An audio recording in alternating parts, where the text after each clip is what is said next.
These canes are inspired by Carlos Cruz Diaz and his use of chromatic induction in his op art.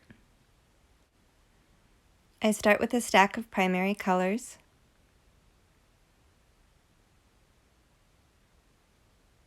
And then I run that stack through the pasta machine at the thickest setting. After that, I make a stack and do the same with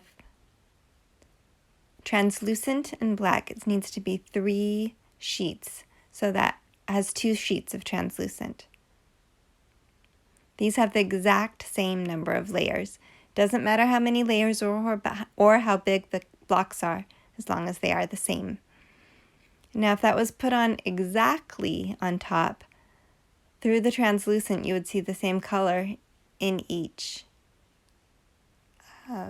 space. But this one is at an angle. And besides, I couldn't layer those perfectly anyway. So the areas where the colors change will create a rainbow. You can sort of see the rainbow before it's baked. Now it's like a slab that you can use for any shape or cutters. And then once it's baked, the translucent is a little easier to see. So there is the rainbow. This one has been coated in resin. You can also sand or varnish it.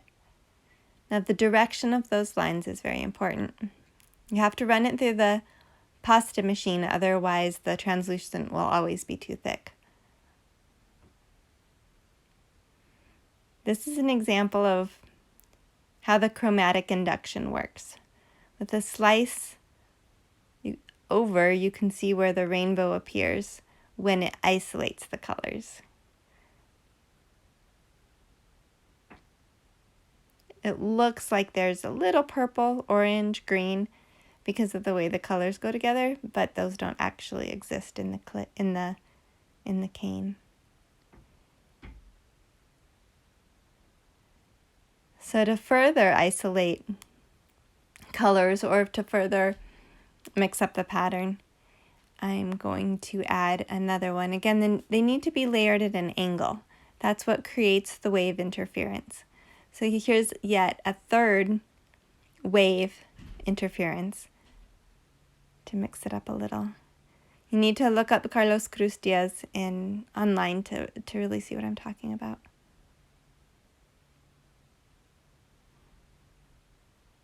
Another one coated in resin, another one not at all. You have to watch out for air bubbles. It's really easy to get air bubbles in between the layers. There's some different shapes I was playing around with. Again, this shows how the angle, they have to be diagonal lines, create the rainbow.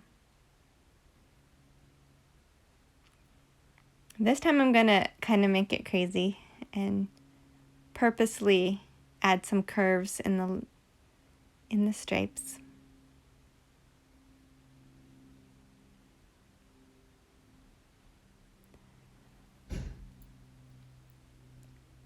It's very important that you run it through a pasta machine in a way that doesn't just flatten the black right over all the colors.